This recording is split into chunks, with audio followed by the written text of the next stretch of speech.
ഓം ശാന്തി 22/2/2025 പ്രഭാതമുരളി. മധുരമായ കുട്ടികളെ, ബാബ എന്താണോ നിങ്ങളെ കേൾപ്പിക്കുന്നത് അത് മാത്രം കേൾക്കൂ. ആസുരീയ കാര്യങ്ങൾ കേൾക്കുകയോ പറയുകയോ ചെയ്യരുത്. മോശമായത് പറയരുത്, കേൾക്കരുത്, കാണരുത്. ചോദ്യം: നിങ്ങൾ കുട്ടികൾക്ക് ഏത് കാര്യത്തിന്റെ നിശ്ചയമാണ് ബാബയിൽ നിന്ന് തന്നെ ലഭിച്ചത്? ഉത്തരം: ഞാൻ നിങ്ങളുടെ അച്ഛനും ടീച്ചറും സദ്ഗുരുവുമാണെന്നുള്ള ഉറപ്പ് നിങ്ങൾക്ക് നൽകുന്നു. നിങ്ങൾ ഈ സ്മൃതിയിലിരിക്കുവാൻ വേണ്ടി പുരുഷാർത്ഥം ചെയ്യൂ. പക്ഷെ മായ ഇത് തന്നെയാണ് മറപ്പിക്കുന്നത്. അജ്ഞാന കാലത്ത് മായയുടെ കാര്യമേ ഇല്ല. ചോദ്യം: ഏതൊരു കാര്യത്തിന്റെ ചാർട്ട് വയ്ക്കുന്നതിന് വിശാല ബുദ്ധി ആവശ്യമാണ്? ഉത്തരം: സ്വയം ആത്മാവാണെന്ന് മനസ്സിലാക്കി ബാബയെ എത്ര സമയം ഓർമ്മിച്ചു എന്നതിന്റെ ചാർട്ട് എഴുതുന്നതിന് വളരെ വിശാല ബുദ്ധി ആവശ്യമാണ്. ആത്മാഭിമാനിയായി ബാബയെ ഓർമ്മിക്കുമ്പോഴാണ് വികർമ്മങ്ങൾ നശിക്കുന്നത്. ഓം ശാന്തി. ടീച്ചർ വന്നുകഴിഞ്ഞു എന്നത് വിദ്യാർത്ഥികൾ മനസ്സിലാക്കുന്നുണ്ട്. കുട്ടികൾക്കറിയാം അത് നമ്മുടെ അച്ഛനുമാണ്, ശിക്ഷകനുമാണ്, സുപ്രീം സദ്ഗുരുവുമാണ്. കുട്ടികൾ ഇത് ഓർമ്മിക്കുന്നുണ്ട്. എന്നാൽ നമ്പർ വാർ പുരുഷാർത്ഥമനുസരിച്ചാണ്. നിയമം പറയുന്നു ഇത് നമ്മുടെ ടീച്ചറും അച്ഛനും ഗുരുവുമാണ് എന്ന്. ഒരിക്കൽ മനസ്സിലാക്കിയാൽ പിന്നെ ഒരിക്കലും മറക്കില്ല. പക്ഷേ മായ മറപ്പിക്കുന്നു. ഈ ജ്ഞാനമില്ലാതിരുന്ന സമയത്ത് മായ ഒരിക്കലും മറപ്പിക്കുന്നില്ല. അച്ഛനെയോ അച്ഛന്റെ ജോലിയെയോ ഒന്നും കുട്ടികൾ മറക്കില്ല. നമ്മൾ അച്ഛന്റെ സമ്പത്തിന്റെ അധികാരിയാണ് എന്ന സന്തോഷം ഉണ്ടായിരിക്കും. സ്വയം പഠിക്കുന്നുമുണ്ട്, അതിനോടൊപ്പം അച്ഛന്റെ സമ്പത്തും ലഭിക്കുന്നു. ഇവിടെ നിങ്ങൾ കുട്ടികളും പഠിക്കുന്നുണ്ട്. ബാബയുടെ സമ്പത്തും നിങ്ങൾക്ക് ലഭിക്കുന്നു. നിങ്ങൾ രാജയോഗം പഠിച്ചുകൊണ്ടിരിക്കുകയാണ്. നമ്മൾ ബാബയുടേതാണ്. ബാബ തന്നെയാണ് സദ്ഗതിയിലേക്കുള്ള വഴി പറഞ്ഞു തരുന്നത്. അതുകൊണ്ട് ബാബ സദ്ഗുരുവുമാണ് എന്ന കാര്യം ബാബയിൽ നിന്നും മനസ്സിലാക്കുന്നു. ഈ കാര്യങ്ങളൊന്നും മറക്കരുത്. ബാബ എന്താണോ പറഞ്ഞു തരുന്നത് അതാണ് കേൾക്കേണ്ടത്. കുരങ്ങുകളുടെ രൂപത്തിലുള്ള കളിപ്പാട്ടമുണ്ടല്ലോ, മോശമായത് കേൾക്കരുത്, മോശമായത് കാണരുത്. ഇത് മനുഷ്യരുടെ കാര്യമാണ്. ബാബ പറയുന്നു ആസുരീയ കാര്യങ്ങൾ സംസാരിക്കരുത്, കേൾക്കരുത്, കാണരുത്. ഇങ്ങനെയുള്ള കളിപ്പാട്ടങ്ങൾ മുൻപ് കുരങ്ങന്മാരുടെ രൂപത്തിലാണ് ഉണ്ടാക്കിയിരുന്നത്. ഇപ്പോൾ മനുഷ്യരുടെ രൂപത്തിലും ഉണ്ടാക്കുന്നുണ്ട്. നിങ്ങളുടെ അടുക്കൽ നളിനിയെ വെച്ചുണ്ടാക്കിയ ചിത്രമുണ്ട്. ബാബയെ നിന്ദിക്കുന്ന കാര്യങ്ങൾ നിങ്ങൾ കേൾക്കരുത്. ബാബ പറയുന്നു എന്നെ മാത്രമാണ് നിന്ദിക്കുന്നത്. നിങ്ങൾക്കറിയാം, കൃഷ്ണന്റെ ഭക്തർ ചന്ദനത്തിരി കത്തിച്ചു വെക്കുമ്പോൾ രാമന്റെ ഭക്തർ മൂക്ക് അടച്ചു പിടിക്കുന്നു. കാരണം മറ്റൊരു സുഗന്ധം പോലും അവർക്ക് ഇഷ്ടപ്പെടുന്നില്ല. പരസ്പരം ശത്രുത ഉണ്ടാകുന്നു. നിങ്ങൾ രാമന്റെ വംശികളാണ്. ലോകം മുഴുവനുള്ളത് രാവണന്റെ വംശികളാണ്. ഇവിടെ ചന്ദനത്തിരിയുടെ കാര്യമൊന്നും ഇല്ല. ബാബ സർവവ്യാപിയാണെന്ന് പറയുന്നതിലൂടെ എന്ത് അവസ്ഥയായിരിക്കുകയാണ് എന്ന് നിങ്ങൾക്കറിയാം.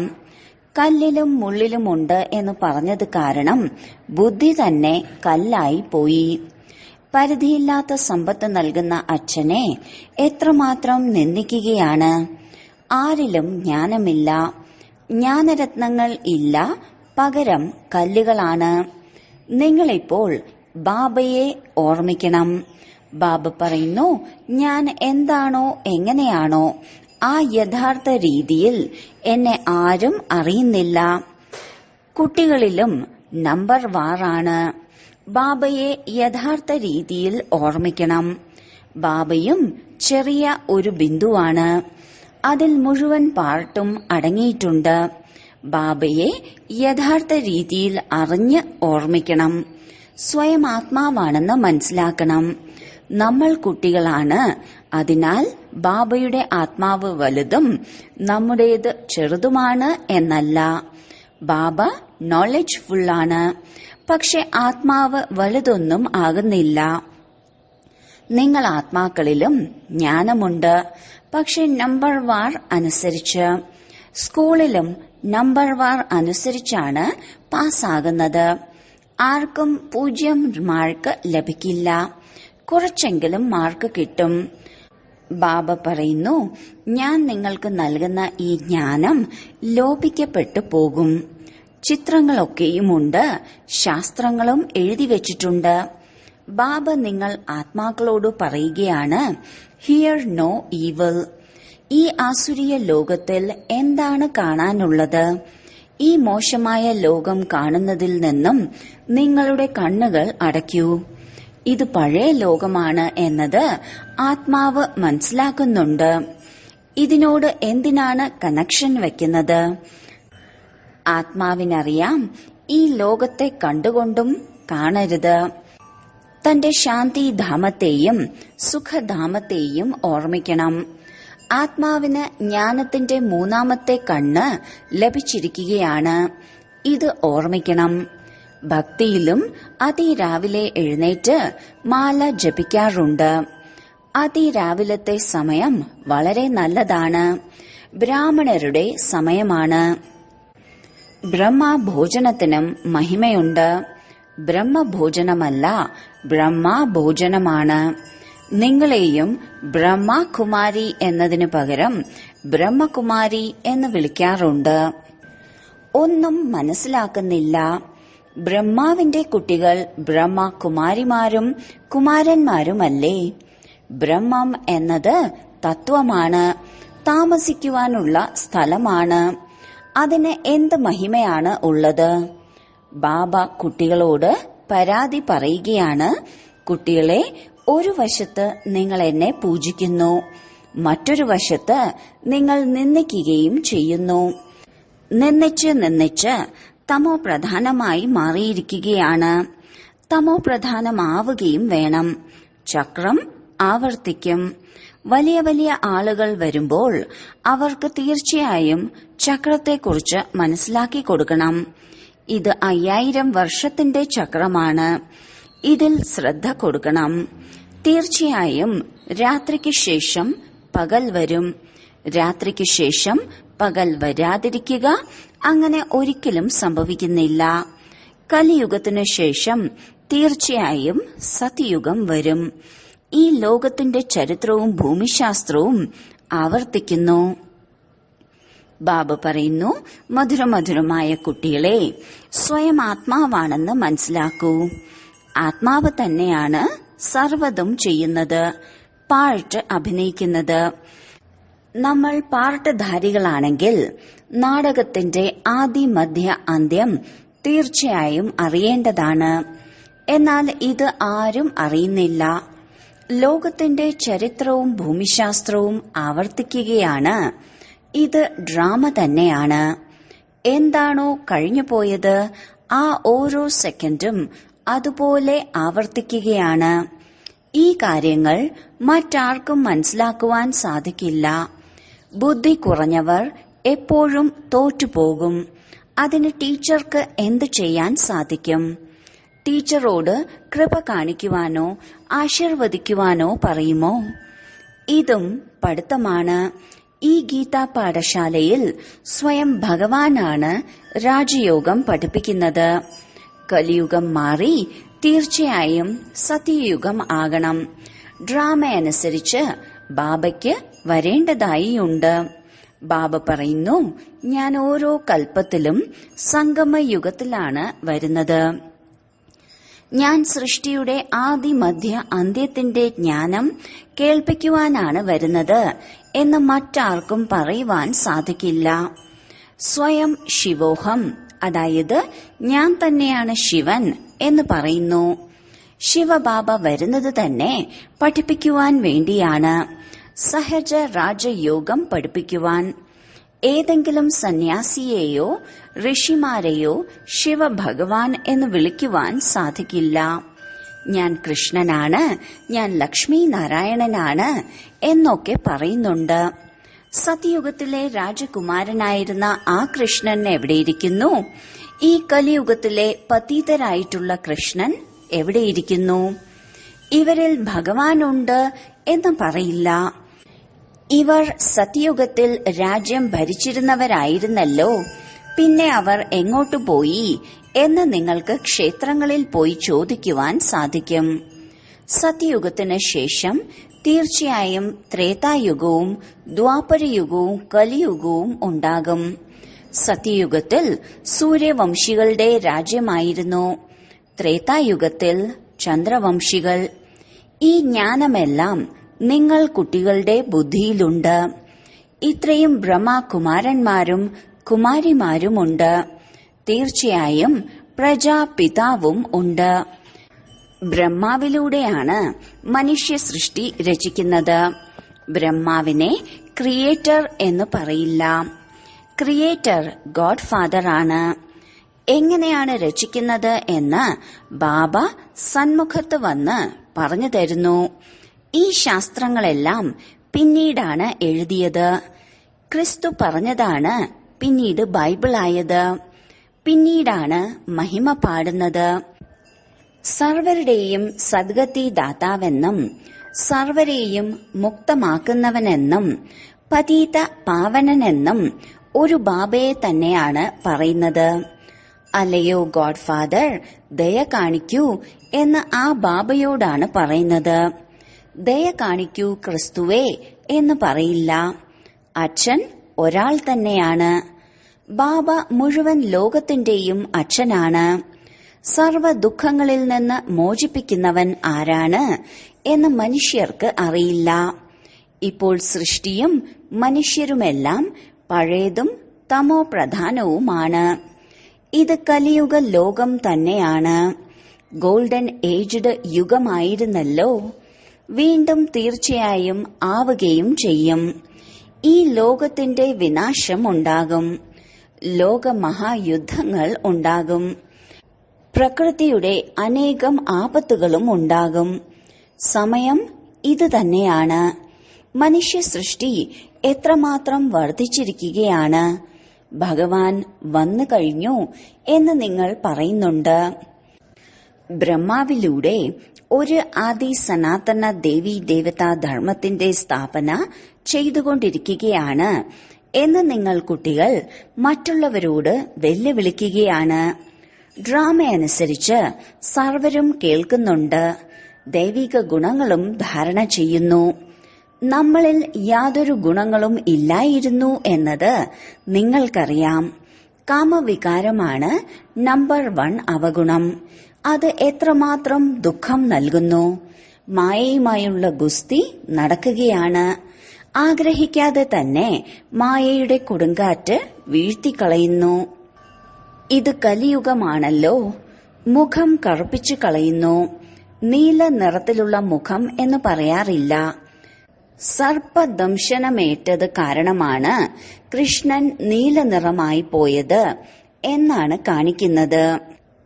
മാനം രക്ഷിക്കാൻ വേണ്ടിയാണ് നീലക്കാർവർണൻ എന്ന് കൃഷ്ണനെ പറയുന്നത്. കറുത്ത മുഖമാണ് കാണിക്കുന്നതെങ്കിൽ മാനം പോകുന്നു. ദൂരദേശമായ നിരാകാരി ലോകത്തു നിന്നുമാണ് ഈ യാത്രക്കാരൻ വരുന്നത്. കലിയുഗി ലോകത്തിൽ പതീതമായ ശരീരത്തിൽ വന്ന് ഇദ്ദേഹത്തെയും പവിത്രമാക്കുന്നു. ബാബ പറയുന്നു, നിങ്ങളും സതോപ്രധാനമാകണം. നിങ്ങൾ എന്നെ ഓർമ്മിക്കൂ, അപ്പോൾ വികർമ്മം നശിക്കും. പിന്നെ നിങ്ങൾ വിഷ്ണുപുരിയുടെ അധികാരിയായി തീരും. ജ്ഞാനത്തിന്റെ ഈ കാര്യങ്ങളെല്ലാം മനസ്സിലാക്കേണ്ടതാണ്. ബാബ ജ്ഞാനിയുമാണ്, യോഗിയുമാണ്, തേജോമയമായ ബിന്ദുരൂപമാണ്. ബാബയിൽ ജ്ഞാനവുമുണ്ട്. പേരും രൂപവും ഇല്ല എന്നല്ല. ബാബയുടെ രൂപമെന്താണ് എന്ന് ലോകത്തിലുള്ളവർ അറിയുന്നില്ല. ബാബ നിങ്ങൾക്ക് മനസ്സിലാക്കി തരുന്നു. എന്നെയും ആത്മാവെന്ന് തന്നെയാണ് വിളിക്കുന്നത്, എന്നാൽ സുപ്രീം ആത്മാവ് എന്നാണ്. പരമമായ ആത്മാവ് എന്നതിനെ ഒരുമിച്ച് പരമാത്മാവ് എന്ന് പറയുന്നു. പരമാത്മാവ് അച്ഛനുമാണ്, ടീച്ചറുമാണ്. നോളജ്ഫുൾ എന്നും വിളിക്കുന്നുണ്ട്. ഈശ്വരൻ ജ്ഞാനത്തിന്റെ സാഗരമാണ്. അർത്ഥം സർവരുടെയും ഉള്ളിലുള്ള കാര്യങ്ങളെ അറിയുന്നവനാണ് എന്നാണ് മറ്റുള്ളവർ കരുതുന്നത്. അഥവാ പരമാത്മാവ് സർവവ്യാപിയാണ് എങ്കിൽ സർവരും നോളജ്ഫുൾ ആയിരിക്കില്ലേ? പിന്നെ ആ ഒന്നിനെ മാത്രം എന്തിനാണ് പറയുന്നത്? മനുഷ്യരുടേത് എത്രമാത്രം തുച്ഛബുദ്ധിയാണ്. ജ്ഞാനത്തിന്റെ കാര്യങ്ങളെ അറിയുന്നതേയില്ല. ബാബ ജ്ഞാനത്തിന്റെയും ഭക്തിയുടെയും വ്യത്യാസം പറഞ്ഞു തരുന്നു. ആദ്യം ജ്ഞാനമാകുന്ന പകലാണ്, അതായത് സത്യയുഗവും ത്രേതായുഗവും. പിന്നെ ദ്വാപര കലിയുഗമാകുന്ന രാത്രി. ജ്ഞാനത്തിലൂടെയാണ് സദ്ഗതി ഉണ്ടാകുന്നത്. ഈ രാജയോഗത്തിന്റെ ജ്ഞാനം ഹഠയോഗികൾക്ക് പറഞ്ഞു തരുവാൻ സാധിക്കില്ല. ഗൃഹസ്ഥികൾക്കും പറഞ്ഞു തരുവാൻ സാധിക്കില്ല. കാരണം അപവിത്രമാണ്. ഇപ്പോൾ രാജയോഗം ആര് പഠിപ്പിക്കും? ആരാണോ എന്നെ മാത്രം ഓർമ്മിക്കൂ എങ്കിൽ വികർമ്മങ്ങൾ നശിക്കും എന്ന് പറയുന്നത് ആ ബാബയാണ്. നിവൃത്തി മാർഗത്തിന്റെ ധർമ്മം തന്നെ വേറെയാണ്. അവർ പ്രവൃത്തി മാർഗത്തിന്റെ ജ്ഞാനം എങ്ങനെ പറഞ്ഞു തരും? ഇവിടെ സർവരും പറയുന്നുണ്ട്, ഗോഡ് ഫാദർ ഈസ് ട്രൂത്ത്. സത്യം പറഞ്ഞു തരുന്നവൻ ബാബ തന്നെയാണ്. ആത്മാവിന് ബാബയുടെ സ്മൃതി വരുന്നുണ്ട്. അതുകൊണ്ടാണ് ബാബ വന്ന് ഞങ്ങൾക്ക് നരനിൽ നിന്ന് നാരായണനാകുവാൻ വേണ്ടിയുള്ള സത്യമായ കഥ കേൾപ്പിക്കൂ എന്ന് പറഞ്ഞ് നമ്മൾ ബാബയെ ഓർമ്മിക്കുന്നത്. ബാബ നിങ്ങൾക്ക് സത്യനാരായണന്റെ കഥ കേൾപ്പിക്കുകയാണ്. മുൻപ് നിങ്ങൾ അസത്യമായ കഥയാണ് കേട്ടിരുന്നത്. ഇപ്പോൾ നിങ്ങൾ സത്യമായ കഥ കേൾക്കുന്നു. അസത്യമായ കഥ കേട്ട് കേട്ട് ആരും നാരായണനാകുന്നതേയില്ല. പിന്നെ അതെങ്ങനെ സത്യനാരായണന്റെ കഥയാകും? മനുഷ്യർക്ക് ആരെയും നരനിൽ നിന്ന് നാരായണനാക്കുവാൻ കഴിയില്ല. ബാബ തന്നെയാണ് വന്ന് സ്വർഗത്തിന്റെ അധികാരി ആക്കുന്നത്. ബാബ വരുന്നതും ഭാരതത്തിൽ തന്നെയാണ്. പക്ഷെ എപ്പോൾ വരുന്നു ഇതാരും മനസ്സിലാക്കുന്നില്ല. ശിവനെയും ശങ്കരനെയും ഒന്നാക്കി കാണിച്ച് കഥകളും എഴുതി വച്ചിരിക്കുന്നു. ശിവപുരാണവും ഉണ്ട്. ഗീത കൃഷ്ണന്റേതെന്ന് പറയുന്നു. പിന്നെ ശിവപുരാണം ഉയർന്നതായി. വാസ്തവത്തിൽ ജ്ഞാനം ഗീതയിലാണ്. ഭഗവാനു വാച മന്മന ഭവ. ഈ വാക്ക് ഗീതയിലല്ലാതെ ഒരു ശാസ്ത്രത്തിലും ഇല്ല. സർവശാസ്ത്രങ്ങളുടെയും ശിരോമണിയാണ് ഗീത എന്ന് പാടുന്നതും. ഭഗവാന്റേതാണ് ശ്രേഷ്ഠമായ വഴി. നമ്മൾ പറയുന്നത് കുറച്ചു വർഷങ്ങൾക്കുള്ളിൽ തന്നെ ശ്രേഷ്ഠാചാരി ലോകം സ്ഥാപിക്കപ്പെടും എന്നതാണ്. ഈ കാര്യം ആദ്യം അവർക്ക് പറഞ്ഞുകൊടുക്കണം. ഇപ്പോൾ ഭ്രഷ്ടാചാരി ലോകമാണ്. ശ്രേഷ്ഠാചാരി ലോകത്തിൽ എത്ര കുറച്ചു മനുഷ്യരാണ് ഉള്ളത്? ഇപ്പോൾ എത്രയധികം മനുഷ്യരാണ്? വിനാശവും മുന്നിൽ നിൽക്കുന്നു. ബാബ രാജയോഗം പഠിപ്പിച്ചുകൊണ്ടിരിക്കുന്നു.